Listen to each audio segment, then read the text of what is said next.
Channel Ranjan study centre, आप सभी का हमारे चैनल पर स्वागत है। आज ये वीडियो अपडेट मैं लेके आया हूँ वेस्ट बंगाल बोर्ड के क्लास 12 के सभी स्टूडेंट्स के लिए। तो क्लास 12 के सभी स्टूडेंट्स का कल जो है हिंदी का एग्ज़ाम है और एक इम्पॉर्टेंट उन लोगों का सेक्शन है कहानी का, नशा कहानी। तो नशा कहानी का आज जो है सारांश जो है छोटा मैं बताऊँगा। जो इस वीडियो को अंत तक देखिएगा, चैनल को जरूर सब्सक्राइब कीजिएगा। तो नशा कहानी जो है, तो नशा कहानी के लेखक जो है मुंशी प्रेमचंद जी हैं और इस कहानी में वीर और ईश्वरी दो पात्र हैं। तो ईश्वरी जो है वो जमींदार का बेटा है और वीर जो है एक गरीब कलर का बेटा है। तो इन्हीं के बीच कहानी है, आइए शुरू करते हैं। तो नशा कहानी प्रेमचंद द्वारा रचित सारांश की ओर देखते हैं हम लोग। इस कहानी में लेखक प्रेमचंद जी ने दो मित्रों की वार्तालाप, रहन सहन का वर्णन किया है और किस प्रकार नशा अर्थात धन का नशा सर चढ़कर बोलता है। इस कहानी में ईश्वरी एक बड़े जमींदार का बेटा है और कथा नायक ईश्वरी अर्थात ईश्वरी का मित्र एक गरीब कलर का बेटा है। दोनों एक साथ कॉलेज में पढ़ते हैं, एक साथ हॉस्टल में भी रहते हैं। कथा नायक हमेशा जमींदार की बुराई पर बहस और उसे उजागर करता है और उसका मित्र ईश्वरी अपने मित्र की बात को सुनकर और बहस में हार कर भी वह मुस्कुराता रहता है। कॉलेज की छुट्टियां अब शुरू हो गई थी। दशहरे की छुट्टियों में अपने घर जाने के लिए सभी काफ़ी खुश थे, परंतु कथानायक के पास किराए के पैसे नहीं थे। वह अपने घर जा सके, इसलिए ईश्वरी अपने मित्र वीर को अपने साथ लखनऊ जाने का, अपने घर जाने का न्योता देता है। कथानायक उसका न्योता स्वीकार कर लेता है क्योंकि वह ईश्वरी के साथ मिलकर परीक्षा की तैयारी भी करना चाहता है, क्योंकि वह जानता है कि ईश्वरी पढ़ने में मेहनती और अच्छा है। ईश्वरी के कथानायक अर्थात अपने मित्र को समझाता है कि लखनऊ पहुंचकर वह जमींदारों की बुराई ना करे, वरना बात बिगड़ सकती है। लेकिन नायक दावा करता है कि वह नहीं बदल सकता।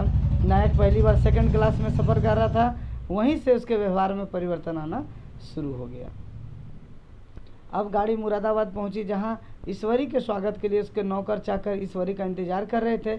ईश्वरी अपने मित्र का परिचय एक गांधीवादी भक्त और जमींदार परिवार के रूप में करवाता है, लेकिन कथानायक इसका विरोध करना चाहता है, परंतु आदर और सत्कार पाकर वह चुप हो जाता है। अब अमीरों की जिन चोचलों का कथानायक विरोध करता था, अब उसकी निंदा और बुराइयों का शिकार स्वयं नायक बन चुका है। जैसे नाई के पैर दबाना, नौकर से बिस्तर लगवाना, लैंप जलवाना आदि नखरे, उसे यह सब अच्छा लगने लगा। अब उसकी सेवा पर थोड़ा भी विलम्ब या देर हो तो वह नौकर को डांटता फटकारता और ईश्वरी के घर आने वाले ठाकुरों पर उसका मित्र अर्थात कथानायक झूठी शान दिखाता है। अब झूठी शान के बाद नायक और उसका जमींदार मित्र ईश्वरी इलाहाबाद अर्थात अपने कॉलेज लौट रहे हैं।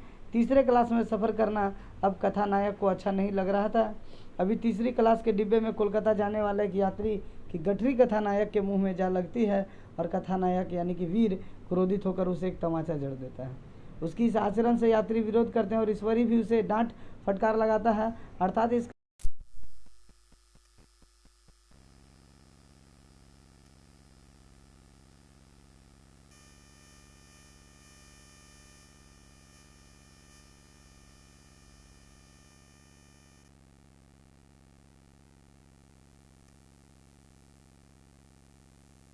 लगते हैं और जमींदारों का विरोध करता था। वीर पैसे वालों का विरोध करता था और वो बताता था कि वो गरीबों को सताता है, अमीर लोग गरीबों को सताते हैं। लेकिन जब वीर ईश्वरी का यहाँ जाता है तो वहाँ भी वो आराम की ज़िंदगी जीने लगता है। वहाँ भी जो नौकर ईश्वरी के होते हैं उसे वो अपना नौकर समझने लगता है। तो यानी कि इस कहानी में साफ साफ दिखाया गया है कि किस प्रकार से जो अमीरी का और पैसे का नशा जो है हर लोगों के ऊपर चढ़ जाता है। अगर अमीरी और पैसा आ जाता है लोगों के पास तो उनका व्यवहार जो है परिवर्तन हो जाता है। अगर आपको वीडियो समझ में आया होगा, चैनल को जरूर सब्सक्राइब कीजिएगा, शेयर कीजिएगा। धन्यवाद।